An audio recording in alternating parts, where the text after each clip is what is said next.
அன்னைக்கு எல்லாரும் ஒன்றா உட்காந்து சாப்பிட்டு சந்தோஷமாக இருந்திருக்காங்க. உங்கள் வீட்டு விசேஷத்தை எங்கள் வீட்டு திண்ணையில் வைன்னு சொல்லியிருப்பாங்க. எங்கள் வீட்டில் இடம் இருக்குது, தாராளமாக நீங்கள் விஜயம் பண்ணலான்னு சொல்லுவாங்க.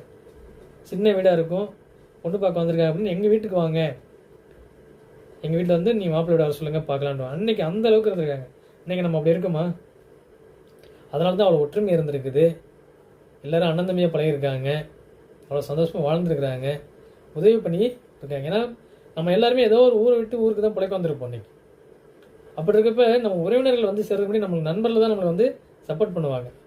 பக்கத்து வீட்டுக்காரங்க, அண்டை வீட்டுக்காரங்க தான், அண்டை அயலாறு தான் நம்மளுக்கு உதவி பண்ணுவாங்க. அவங்களோட ஃபஸ்ட்டு நல்ல உறவு இருக்கணும். நீங்கள் நிலாசோறு சாப்பிடுங்க. நிலாசோறுங்கிறது எல்லாருமே சாப்பிட வேண்டிய விஷயங்க. அதை நான் மறந்து போன விஷயங்கள் அதுவும் ஒன்று. மறந்து போனது இல்லை, நம்ம இழந்த சுகத்தில், இழந்த நல்ல விஷயத்தில் அதுவும் ஒன்று. அதை நம்ம மீண்டும் கொண்டு வரணும். கோமாளின்னு ஒரு படம், ஜெயரவி